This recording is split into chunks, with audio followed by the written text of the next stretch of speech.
Hello friends, कैसे हो सभी लोग। उम्मीद है सब लोग बहुत अच्छे होंगे, मस्त होंगे और अच्छे से पढ़ाई कर रहे होंगे। आज हम लोग फिज़िक्स का लास्ट चैप्टर स्टार्ट करने जा रहे हैं, लेकिन बड़ा इम्पॉर्टेंट चैप्टर, और वो चैप्टर थोड़ा सा लंबा है। इस वजह से मैं कोशिश करूँगा उसको 2 क्लास में कंप्लीट कराने को, ठीक है। लेकिन लंबा चैप्टर है, लेकिन बहुत इंपॉर्टेंट चैप्टर है, ठीक है। चलो हम लोग स्टार्ट करते हैं बिना टाइम वेस्ट करते हुए। आज का चैप्टर है हम लोगों का ग्रेविटेशनल फोर्स, ठीक है। ग्रेविटेशनल फोर्स, ठीक है। गुरुत्वाकर्षण बल, ठीक है। बहुत अच्छे से समझते हैं गुरुत्वाकर्षण बल ये क्या होता है, ग्रेविटेशनल फोर्स क्या होता है, ठीक है। देखो सबको मालूम है ये चैप्टर बहुत, आपने क्लास 9th में, क्लास 8th में आप लोगों ने इसको पढ़ा होगा बहुत अच्छे से, ठीक है। वही चीज़ रिकॉल करके, और ये चैप्टर क्या है कि बहुत सारी चीज़ें इसके अंदर समाहित हैं, लेकिन हमारे एग्ज़ाम पॉइंट ऑफ व्यू से क्या क्या कहाँ से क्वेश्चन आते हैं वो चीज़ हम लोग को देखना है, और देख के वहीं पर स्टिक रखना है ताकि आपका क्वेश्चन वहाँ से आपका मिल जाए, ठीक है। तो ये चैप्टर बेसिकली देखा जाए तो इसके कुछ कुछ टॉपिक हैं, बस वहीं से क्वेश्चन पूछे जाते हैं। जैसे सबसे पहला तो ग्रेविटेशनल फोर्स क्या होता है, इसकी वैल्यू क्या है, ठीक है, ये सारी चीज़ें। उसके बाद में इसका लिफ्ट से क्वेश्चन आता है, ठीक है। लिफ्ट जो होता है, लिफ्ट में इसका क्या प्रभाव पड़ता है, ऊपर जाती नीचे जाती है, ठीक है। रस्सी टूट जाए या मान लो समान वेग से ऊपर जा रही है नीचे आ रही है तो उसमें क्या प्रभाव पड़ता है। उसके बाद में इसका प्रभाव जो है, ग्रेविटेशन का क्वेश्चन आता है वो तुम्हारे प्लैनेट से, ठीक है। जैसे अर्थ हो गई तो अर्थ से इसका क्वेश्चन बहुत सारे बनते हैं, ठीक है। चलो अब हम लोग स्टार्ट करने जा रहे हैं पहला ग्रेविटेशनल फोर्स, ठीक है। आप सभी को मालूम है कि न्यूटन साहब जो हैं, न्यूटन साहब ने इसकी खोज करी है। न्यूटन साहब बहुत काबिल इंसान, न्यूटन साहब बैठे बैठे, सबको कहानी मालूम है, ठीक है, बैठे बैठे मंथन कर रहे थे। अचानक सेब के पेड़ से जो है सेब गिरता है। सेब जैसे ही गिरता है तो उन्होंने देखा कि भाई ये ऐसा कैसे हुआ, ये सेब जो गिरा है, तो इन्होंने हाथ में उठाया, हाथ में उसको देखा और उसके ऐसे उछालने लगे, उछाले तो फिर नीचे चलाए, उछाले तो फिर नीचे चलाए, ठीक। अब ये लोग भैया ऐसे लोग हैं कि ये लोग प्रकृति से खेले हैं ये लोग, बल्कि क्या, अगर हम इन्हीं की बात करें, न्यूटन साहब की बात करें, तो न्यूटन साहब को जो है प्रकृति का साइंटिस्ट कहा जाता है एक प्रकार से, ठीक है।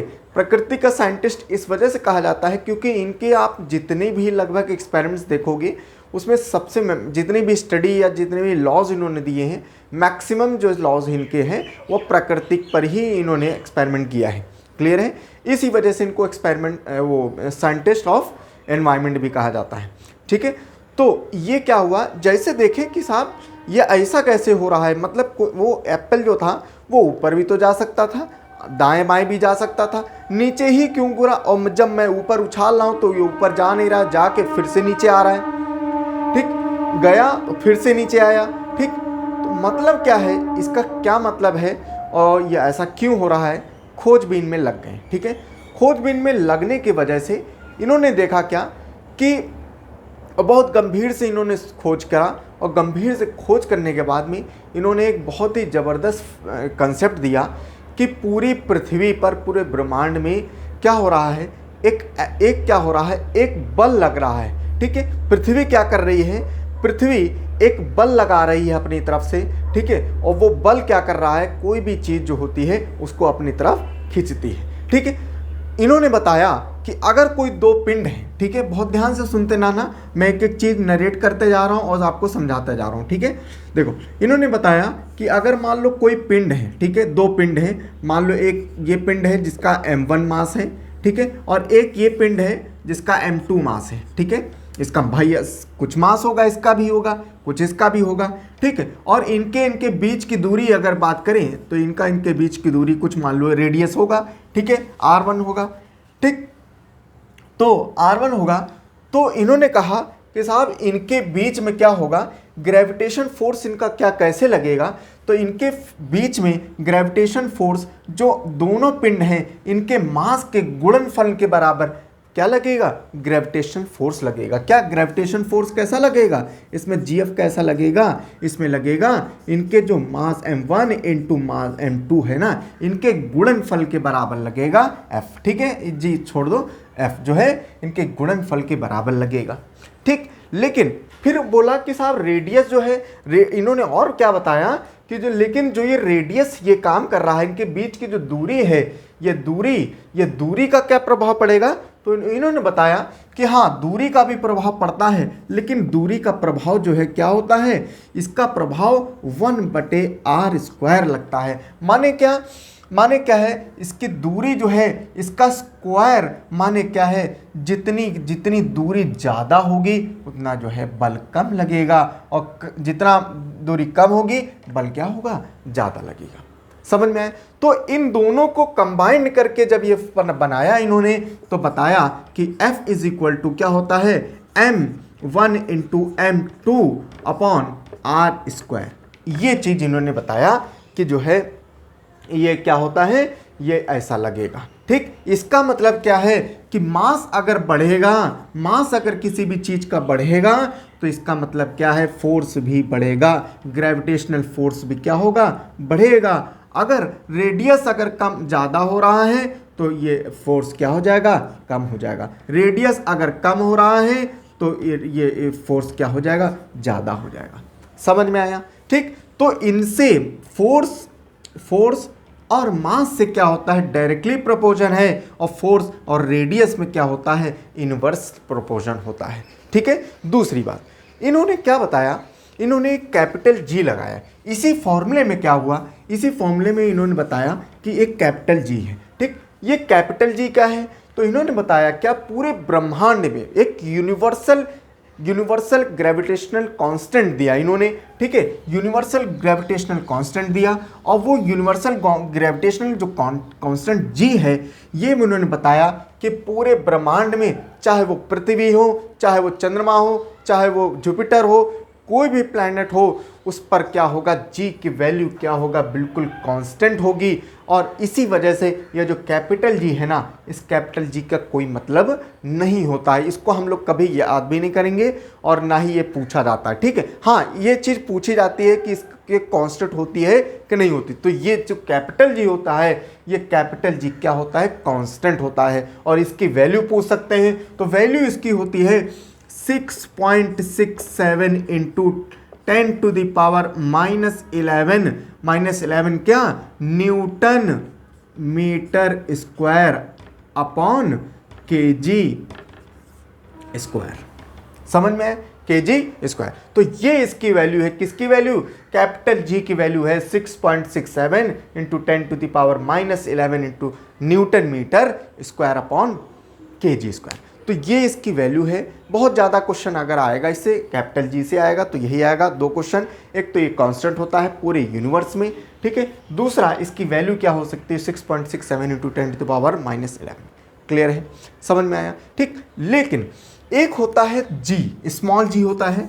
ठीक है, स्मॉल g होता है, तो ये स्मॉल g क्या है, ये स्मॉल g बड़ा इंपॉर्टेंट है, और यही स्मॉल g ही आपको जो है बार बार ये मिलेगा, और बार बार, क्योंकि ये इंपॉर्टेंट क्यों है, क्योंकि ये g जो होता है इसकी वैल्यू 9 ये होता क्या है, पहले ये होता क्या है ये समझो। ठीक हो, ये जो स्मॉल g है ना, ये एक्चुअली में जो अर्थ जो है, अर्थ की अगर हम बात करें, पृथ्वी की बात करें, तो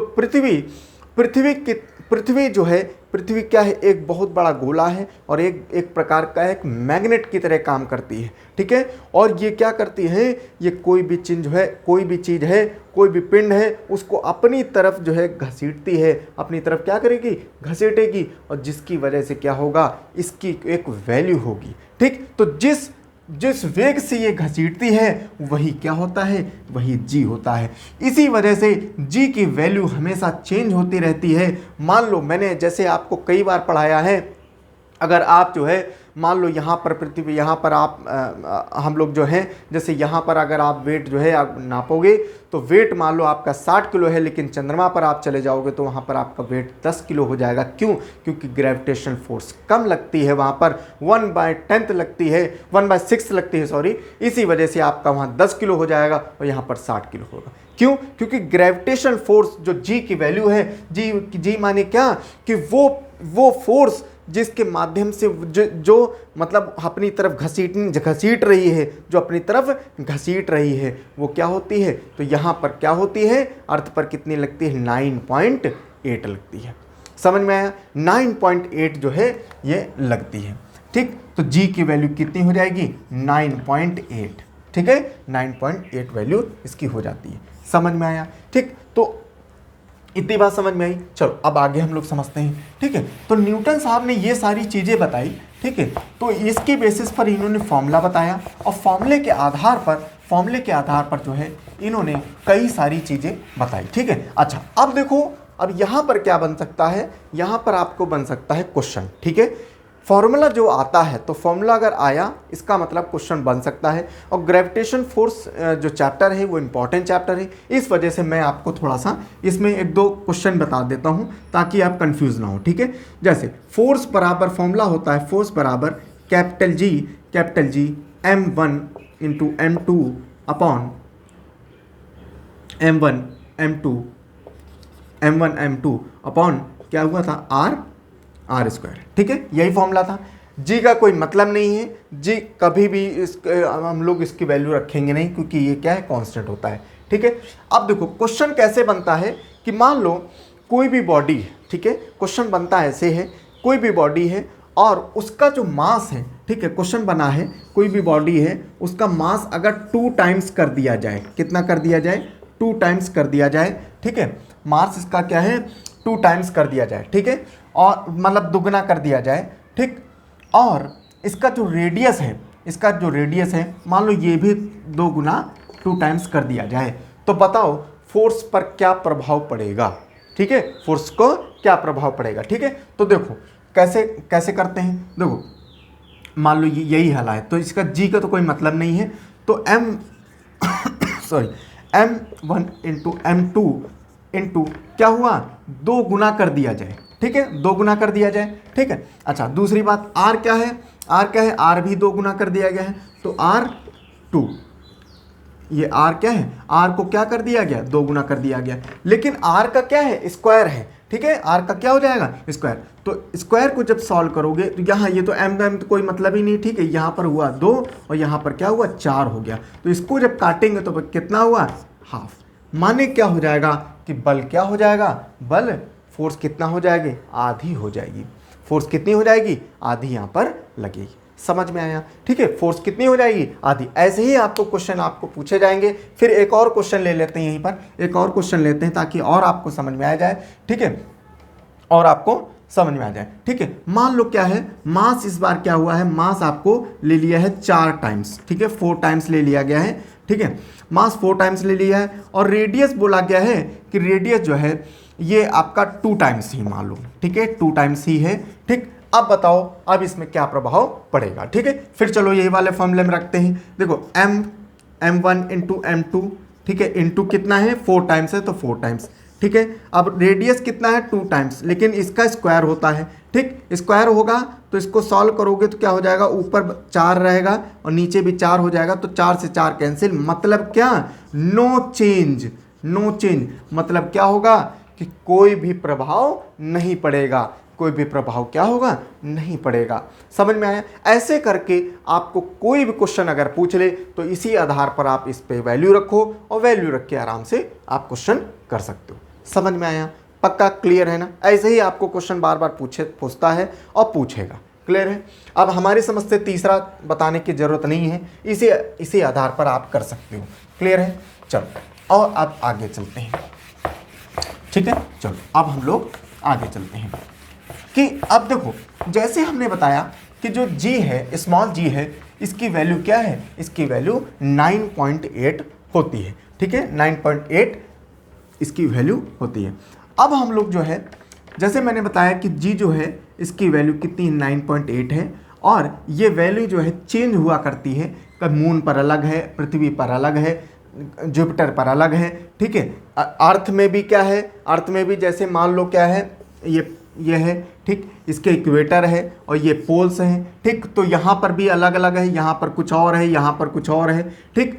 तो कहाँ पर ज़्यादा है कहाँ पर कम होता है वो हम लोग आगे समझते रहेंगे, ठीक है। तो इसी वजह से मैं बताना चाह रहा हूँ कि जी की वैल्यू क्या होती है, ये चेंज होती रहती है। क्लियर है?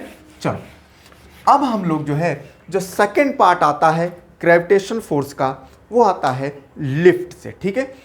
कि लिफ्ट में जो है, लिफ्ट में जी की वैल्यू पर क्या प्रभाव पड़ता है, कैसे कैसे ये लिफ्ट में जब जी लगेगा तो आपका जो बॉडी वेट होता है वो उस पर क्या प्रभाव पड़ता है, तो वो हम लोग क्वेश्चन कर सकते हैं, ठीक है। अब देखो लिफ्ट में क्या है, लिफ्ट में जो होती है, लिफ्ट समझ रहे हो ना। देखो लिफ्ट जो है उसको नहीं कहते हैं, बहुत लोग कंफ्यूज होते हैं। जब आप जैसे मॉल जाओ, है ना, मॉल वॉल में ज़्यादातर लिफ्ट लगी होती है, ठीक। तो लिफ्ट क्या होती है, देखो दो तरीके की होती है। एक जो है, एक तो मान लो क्या है, ये कि जीने होते हैं, ठीक है, ठीक है, ऐसे करके, ऐसे करके, और ये चलते रहते हैं, ये चलते रहते हैं, इसको कहते हैं एक्सकलेटर, ठीक है, इसको एक्सकलेटर बोलते हैं, ठीक है। इसको लिफ्ट नहीं कहते हैं। लिफ्ट तो वो होती है जो ऐसे करके डिब्बा होता है और वो ऊपर नीचे जाता है, तो उसको लिफ्ट कहते हैं, ठीक है। तो कंफ्यूज मत हुआ करना, ठीक है। बहुत लोग इसको लिफ्ट कहा करते हैं, तो लिफ्ट इसको नहीं कहते, इसको एक्सेलरेटर बोलते हैं, ठीक है। चलो अब जो है लिफ्ट की बात समझते हैं। देखो लिफ्ट में क्या होता है, 4-5 कंडीशन बन सकती हैं, ठीक है। आप और बहुत अच्छे से आप अपने आप को अज्यूम करो तो आपको बहुत अच्छे समझ में आएगा, ठीक है। लिफ्ट में क्या, आप जैसे मान लो यहाँ पर अकेले आप जो है खड़े हो, ठीक है, अकेले लिफ्ट में गए, आप गए, एंटर करें लिफ्ट, और लिफ्ट को जाना है यहाँ पर, ठीक है, यहाँ जाना, ऐसे करके लिफ्ट को जाना है। अच्छा लिफ्ट में क्या होती है, इसके पीछे क्या होती है, एक वो स्ट्रिंग लगी होती है, एक रस्सी लगी होती है, ठीक है, जो आपको ऊपर ले जाएगी और नीचे लाएगी, ठीक है। वही रस्सी के सहारे आप जो है ये लिफ्ट जाती है ऊपर नीचे। क्लियर है? अब देखो लिफ्ट में कौन कौन सी कंडीशन हो सकती हैं। देखो आप जैसे लिफ्ट के अंदर गए तो पहली तो लिफ्ट ये हो सकती है, कंडीशन पहली ये कि लिफ्ट बिल्कुल समान वेग से, ठीक है, समान वेग से ऊपर जा रही है, समान वेग से ऊपर नीचे आ रही है। पहला कंडीशन ये हो सकती है, ठीक। दूसरा कंडीशन ये है कि लिफ्ट चली और मतलब उसका एक्सेलरेशन बढ़ता ही गया, बढ़ता ही गया, बढ़ता ही गया। दूसरा कंडीशन ये हो सकता है, लिफ्ट चली, एक्सेलरेशन नीचे नीचे जब आते हुए एक्सेलरेशन बढ़ता ही गया, बढ़ता ही गया, बढ़ता ही गया। 3 कंडीशन हो गई, ठीक। चौथी कंडीशन क्या है कि जैसे मान लो लिफ्ट क्या हुआ, एकदम से आप ऊपर जा रहे थे, ऊपर जाते जाते क्या हुआ, एकदम से रस्सी इसकी टूट गई, स्ट्रिंग टूट गई, ये जो स्ट्रिंग थी टूट गई, तब क्या प्रभाव पड़ेगा। या नीचे आ रहे थे, नीचे आ रहे थे, यहाँ से यहीं तक पहुँचे थे और ये रस्सी टूट गई, धड़ाम से नीचे गिरे, ठीक। या जा रहे थे, रस्सी टूट गई, धड़ाम से नीचे गिरे, ठीक है। तो क्या हुआ कि ये इतनी कंडीशंस हो सकती हैं, ठीक है। अब देखो इन कंडीशन पर पूछते हैं कि बताओ इस पर क्या, वेट पर क्या असर पड़ेगा, आपका जो वेट है इस पर क्या असर पड़ेगा, ठीक है। आप कॉमन अपने दिमाग जो है बिल्कुल अज्यूम करो कि आप लिफ्ट में गए हो और लिफ्ट ये दरवाज़ा बंद हुआ और लिफ्ट चल रही है, ठीक। बहुत अज्यूम करना अपने आप को, ठीक है। आप गए अंदर, उसके बाद में लिफ्ट क्या हुआ, एकदम से चलने लगी, ठीक है। अब देखो कल्पना करो कि लिफ्ट जो है बिल्कुल आराम, समान वेग से चल रही है, ठीक है, समान वेग से चल रही है, कोई एक्सेलरेशन नहीं है, ठीक। अच्छा समान वेग से चल रही है, ठीक है, मतलब कांस्टेंट वेलोसिटी से चल रही है, मतलब तो क्या होगा, ठीक है, समान वेग है, ठीक है, समान वेग है, ठीक, समान वेग, तो मतलब क्या होगा, यहाँ पर एक्सेलरेशन क्या हो जाएगा, 0 हो जाएगा कि नहीं हो जाएगा, एक्सेलरेशन पूरा 0 हो जाएगा भाई। क्यों, एक्सेलरेशन क्या होता है, जब उसमें चेंज इन वेलोसिटी, ठीक। लेकिन क्या यहाँ पर चेंज तो हो ही नहीं रहा, समान है, कांस्टेंट है, इसकी वजह से क्या होता है, एक्सेलरेशन क्या हो जाएगा, ये 0 हो जाएगा। एक्सेलरेशन 0 होगा, इसका मतलब क्या होगा, इसका मतलब जो आपका वेट है ना, उस वेट पर कोई भी चेंज नहीं होगा, कोई चेंज, नो चेंज, आपको कोई चेंज नहीं लगेगा। जब आप जैसे ही चलेगी, उठेगी, है ना, उसके बाद जब समान वेग से ऊपर चली जा रही है, ऊपर चली जा रही है, तो आप बिल्कुल फील करो, नॉर्मल फील करोगे, मतलब आपको कोई वो नहीं लगेगा। या ऊपर से नीचे आ रही हो, ठीक, ऊपर से नीचे आ रही हो और बिल्कुल कांस्टेंट स्पीड से आ रही है, आपको कोई भी प्रभाव नहीं पड़ेगा, कि आपको नहीं लगेगा कि आप हल्के हो, आप भारी लग रहे हो, ठीक, बिल्कुल सेम लगेगा कि नहीं, ठीक। आप खुद ही वो ये चीज़ महसूस करे होंगे, ठीक है।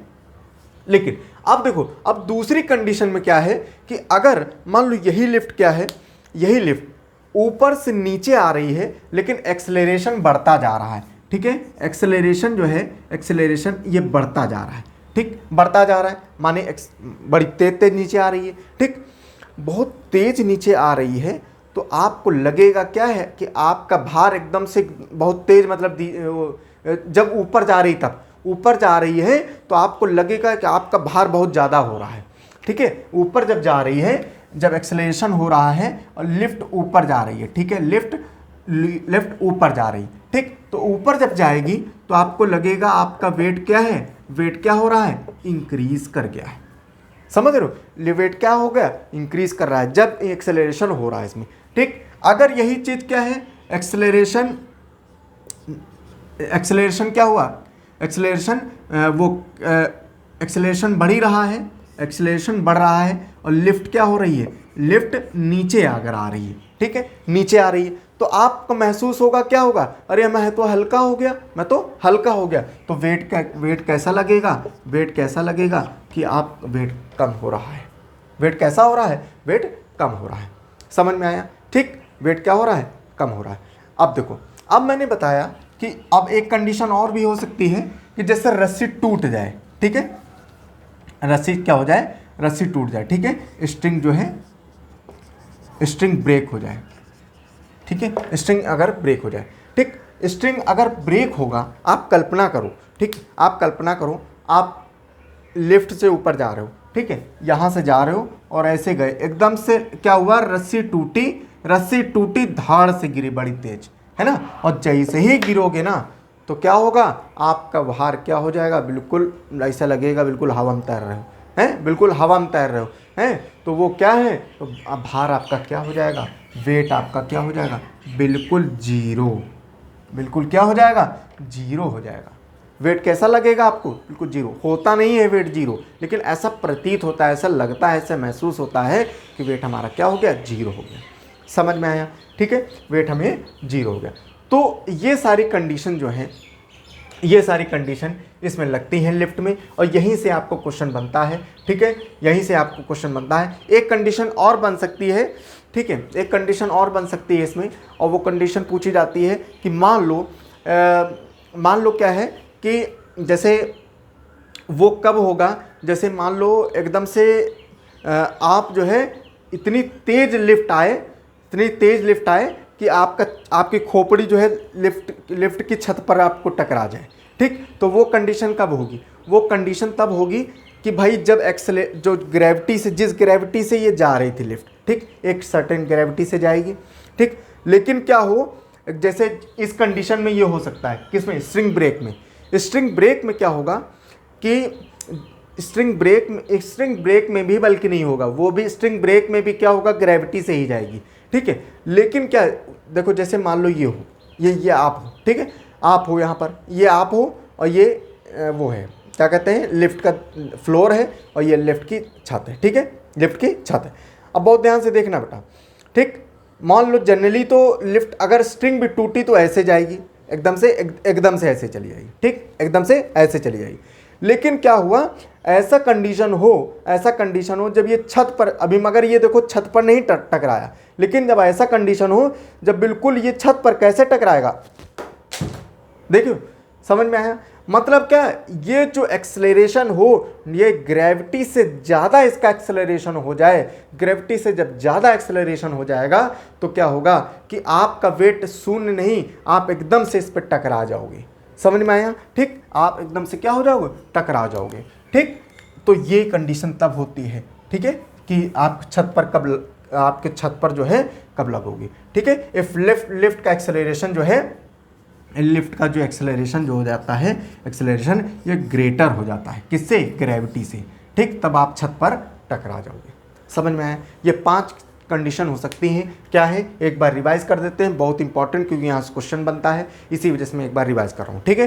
क्या क्या कंडीशन हो सकती हैं, जैसे सबसे पहली कंडीशन, लिफ्ट जो है समान वेग से जो है या तो ऊपर जा रही है या नीचे आ रही है, ठीक, समान वेग है, मतलब कोई एक्सेलरेशन नहीं है, तो क्या होगा, वेट में कोई अंतर नहीं पड़ेगा, नो चेंज होगा, आप खुद ही महसूस करते होगे। लेकिन दूसरी कंडीशन क्या है कि एकदम से अगर बहुत तेज ऊपर जा रही, मतलब एक्सेलरेशन करते हुए ऊपर जा रही है, एक्सेलरेशन मतलब क्या, स्पीड बढ़ती जा रही है, स्पीड बढ़ती जा रही है मतलब क्या, जब ऊपर जा रही है तो आपको लगेगा आपका वजन भारी हो रहा है, आपका वजन भारी हो रहा है, लेकिन अब तो क्या होगा, वेट बढ़ जाएगा। अगर वही एक्सेलरेशन से नीचे आ रही है, माने स्पीड बढ़ती जा रही है, तो मतलब क्या होगा, आपको लगेगा कि आपकी बॉडी का वेट कम हो रहा है। ठीक, चौथी कंडीशन क्या है कि अगर आप चाहे ऊपर जा रहे हो और चाहे नीचे जा रहे हो, अगर रस्सी टूट गई माने स्ट्रिंग टूट गई, तो क्या होगा, भार क्या हो, एकदम से आप नीचे आ जाओगे। भार कैसा प्रतीत होगा, बिल्कुल जीरो हो गया है, बिल्कुल नलीफाई हो। जीरो कैसे, आपने देखा होगा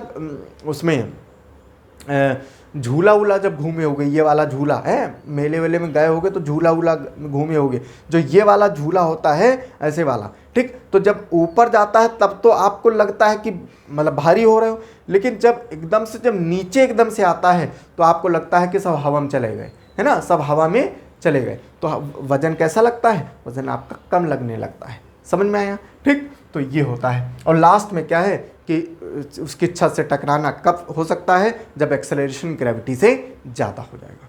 क्लियर है?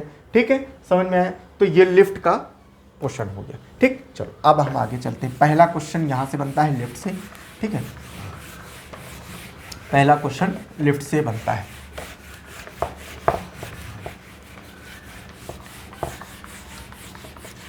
ठीक है, चलो अब जो है, अब हम लोग स्टार्ट करते हैं।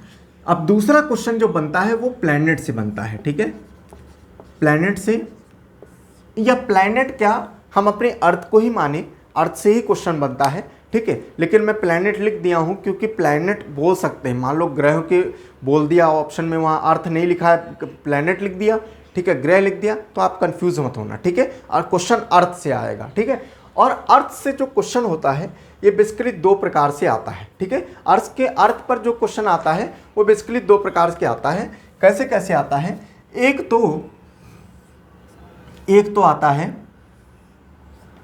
तो आता है इसके रोटेशन पर। ठीक है, रोटेशन पर आता है, माने इसका जो ध्रुवण होता है, ठीक है, हिंदी में ध्रुवण कहते हैं। ठीक है, और एक आता है इसका साइज। ठीक है, जो प्लैनेट होते हैं उसके साइज पर। ठीक है, साइज मतलब क्या है कि साइज उसका इंक्रीज होगा तो क्या प्रभाव पड़ेगा, साइज अगर डिक्रीज होगा तो क्या प्रभाव पड़ेगा। ठीक है, तो रोटेशन पर जरा हम लोग देखते हैं। सबसे पहला रोटेशन पढ़ते हैं। रोटेशन पर क्या होता है, देखो अर्थ हमारी कैसी है, मान लो ये क्या है, ये अर्थ है। ठीक है,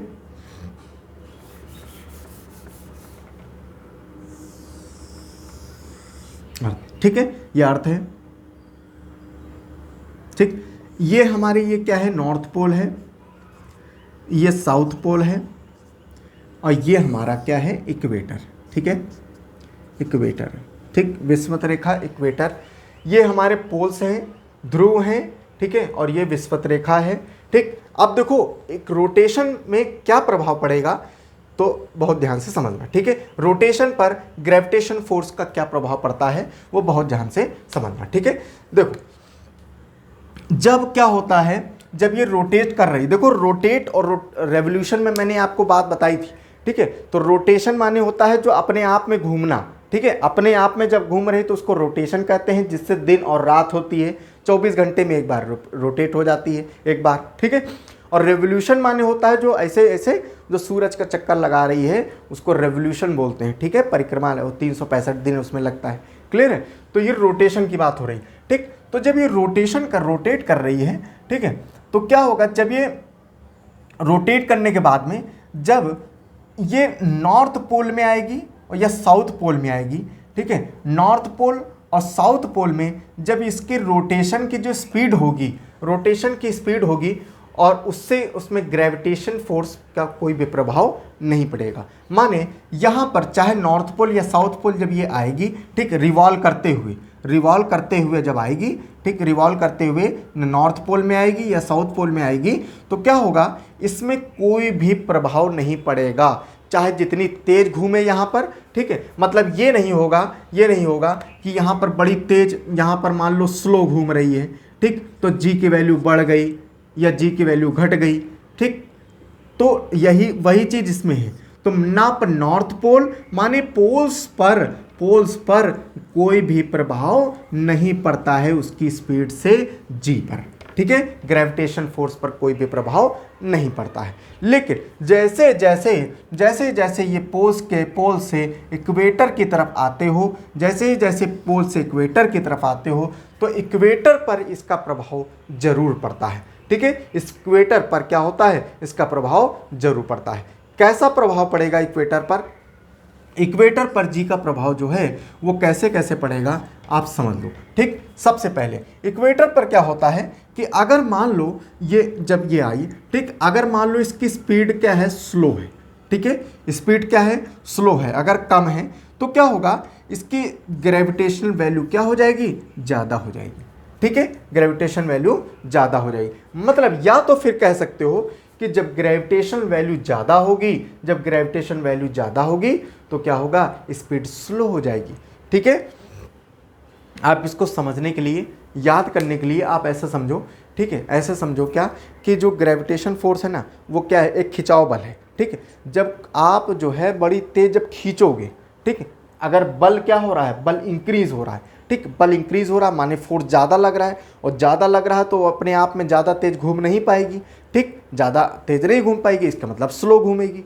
तो भाई सिंपल सी बात है, वही तो मैंने लिखा कि ग्रेविटेशन फोर्स ज़्यादा है तो इसमें मतलब स्लो घूमेगी। क्लियर है? अगर ग्रेविटेशन फोर्स क्या कर दी जाए, कम कर दी जाए माने फास्ट घूम रही है, मतलब फास्ट घूमने लगेगी, क्लियर है? घूमने कैसे लगेगी, फास्ट घूमने लगेगी। लेकिन क्या होगा कि अगर ग्रेविटेशन फोर्स जो है बिल्कुल कम कर दी जाए, इतनी कम कर दी जाए, बिल्कुल ग्रेविटेशन फोर्स क्या हो जाए, और कम कर दी जाए, मतलब और कम कर दी जाए, तो क्या होगा, ये और तेज फास्ट घूमेगी, और फास्ट घूमने लगेगी।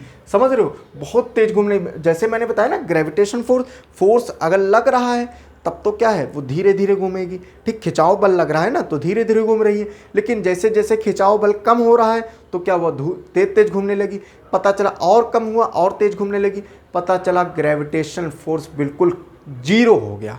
ग्रेविटेशन फोर्स क्या हो गया, बिल्कुल जीरो हो गया। तो जब जीरो हो जाएगा तो क्या होता है, जो अपनी जो ओरिजिनल इसकी जो वैल्यू होती है ग्रेविटेशन फोर्स की, जो घूमने की जो होती है, जितनी स्पीड होती है उस स्पीड से लगभग 17 टाइम्स घूमने लगती है। ये कितनी तेज घूमने लगती है, लगभग 17 टाइम्स, 17 गुना जब ये घूमेगी तब ग्रेविटेशन फोर्स कब घूमेगी, जब ग्रेविटेशन फोर्स ये क्या हो जाएगा, जीरो हो जाएगा। या उल्टा कह सकते हैं, जब ग्रेविटेशन फोर्स जीरो हो जाएगा तो क्या होगा, जो इसकी स्पीड है घूमने की वो क्या हो जाएगी, लगभग 17 गुना बढ़ जाएगी। समझ में आया, 17 गुना बढ़ जाएगी। और यहाँ पर देखिए, कहीं यहाँ पर आप एक चीज़ इमेजिन करो, जैसे क्या है, जैसे हम लोग हैं, ठीक है, हम लोगों की क्या है, यहाँ पर की ग्रेविटेशन की वैल्यू कितनी, 9.8 है। क्लियर है, 9.8, आराम से हम लोग चल रहे हैं, कोई दिक्कत नहीं, ठीक है। इसकी वैल्यू जो होती है, एक चीज़ और याद रखना, ग्रेविटेशन फोर्स की वैल्यू जो होती है 9.8 होती है, लेकिन अभी मैंने जब स्टार्टिंग में आपको पढ़ाया तो आपको मैंने क्या बताया कि न्यूटन साहब ने बोला कि मान लो कोई m1 है, ये कोई m2 है, ठीक है, और ये इसके बीच में ये डिस्टेंस है, इन दोनों के बीच में एक बल लगेगा, ठीक। लेकिन ये बल लगेगा तो आपके दिमाग में आया होगा कि साहब ये बल लगेगा तो ये चिपक क्यों नहीं रहे, जैसे मैं ये रख रहा हूँ, ये ऐसे दो हाथ रख रहा हूँ तो ये चिपक क्यों नहीं रहे, ठीक है, ये चिपक क्यों नहीं रहे, बल लग रहा है तो चिपकना चाहिए। देखो याद रखना, ये जो बल होता है, ग्रेविटेशन जो फोर्स होता है, ये बल बहुत कम लगता है, बहुत सूक्ष्म होता है, जिसकी वजह से इतना प्रभाव नहीं पड़ता कि वो एकदम से चिपक जाए, ठीक है। तो उसी प्रकार से क्या हुआ, मैं बता रहा था क्या कि यहाँ पर, हाँ, तो हमारे पास क्या है, जैसे मान लो धरती है, तो धरती में क्या है 9.8 की जी की वैल्यू लग रही है, ठीक, जिसकी वजह से हम लोग अर्थ से क्या है अटैच हैं, ठीक। आप इसको फेंकोगे तुरंत ही क्या होगा, नीचे गिर जाएगा, तुरंत ही क्या होगा, नीचे गिर जाएगा, ठीक। कोई भी चीज़ फेंकोगे तुरंत नीचे गिर जाएगा, और हम लोग बहुत अच्छे से ग्रिप बना के आराम से अर्थ पर चल रहे हैं, कोई दिक्कत वाली बात नहीं है। क्लियर है।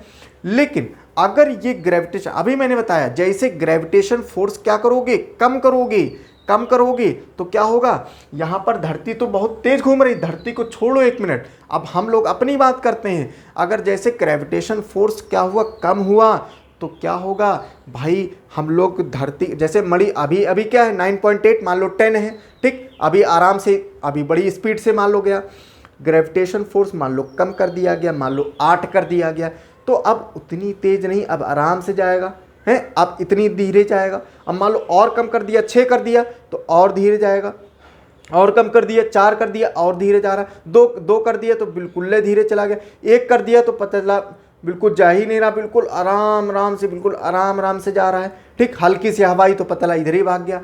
0 हो गया तो क्या होगा, 0 हो गया तो क्या होगा, ये इधर ही उधर घूमेगा, ज़मीन में जाएगा ही नहीं, समझ रहे हो। 0 हो जाएगा तो इसका मतलब क्या है, हम लोग क्या इधर उधर तैर रहे होंगे, हैं इधर उधर तैर रहे होंगे, कहीं इधर भैया कहीं जाना, इधर तैर वैर के जा रहे हैं, हवा में तैर रहे हैं, समझ रहे हो। इसका मतलब ये है कि ग्रेविटेशन फोर्स 0 जो है, जब 0 हो जाता है तो हम लोग क्या है, तैरने लगते हैं, ठीक है। यहाँ पर इस चैप्टर में जानते हो मैं एक कंसेप्ट और पढ़ाऊँगा, ठीक है, ग्रेविटेशन, वो भी मैं पढ़ाऊँगा, इसमें चैप्टर में आता भी है एस्केप वेलोसिटी, ठीक है, उसमें मैं बड़ी मज़ेदार बातें बताऊंगा, ठीक है। एक जो है कैसे उसमें एस्केप वेलोसिटी क्या होती, पलायन वेग क्या होता है, ठीक है। चलो समझ में आया, ठीक। तो अगर ये 17 टाइम्स कब होगा, जब ग्रेविटेशन की जो वैल्यू क्या हो जाएगी, 0 हो जाएगी। क्लियर है, पक्का। ये हो गया तुम्हारा रोटेशन पर। अब हम आते हैं साइज़ पर, ठीक है। इसके अगर साइज़ पर देखें क्या प्रभाव पड़ता है, ठीक है। साइज़ में अगर देखें कि साइज़ अगर है तो साइज़ में क्या प्रभाव पड़ेगा। साइज़ का क्या मतलब है, अभी हमने बताया कि जो फोर्स की वैल्यू होती है, फोर्स की वैल्यू होती है ये, वो कैसी होती है, जी, कैपिटल जी, और m1 होता है, m1 m2 एक ही मान, m1 m2 होता है, ऐसे करके अपॉन r स्क्वायर, ठीक है, ऐसे करके होता है, ठीक। अब मैंने बताया था अभी कि ये जो फोर्स होता है जी, ये इसका डायरेक्टली प्रोपोर्शन, अगर m बढ़ा, ठीक, तो ये भी बढ़ेगा, है ना, m बढ़ा तो ये भी बढ़ेगा। इसका मतलब क्या है कि अगर मान लो 2 प्लैनेट ले लो, प्लैनेट की बात हो रही, मान लो ये अर्थ है और ये मार्स है, ठीक, 2 हैं, ठीक, ये अर्थ है, ये अर्थ है और ये मार्स है, ठीक है, इसे मार्स है। अब देखो मान लो क्या है, इसका भार जो है, इसका भार मान लो 10 kg है, फॉर एग्जांपल 10 kg है, ठीक है, और इसका भार क्या है, इसका भार क्या है, इसका मान लो 8 kg है, ठीक, 8 kg है।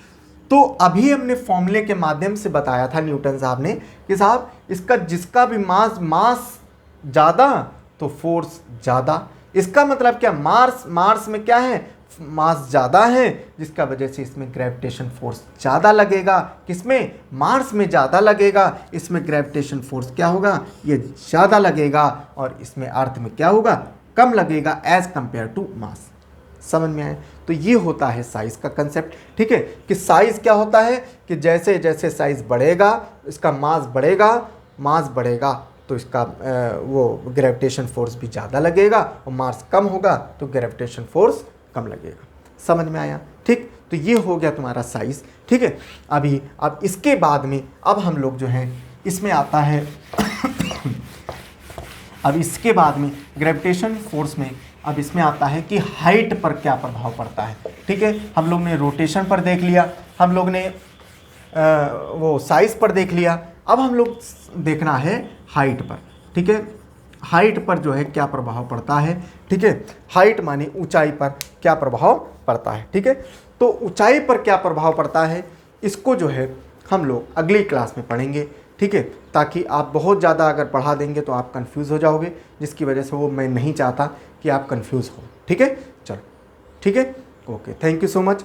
सभी लोग से रिक्वेस्ट है कि आगे सब लोग शेयर करो, लाइक करो और सब्सक्राइब करो।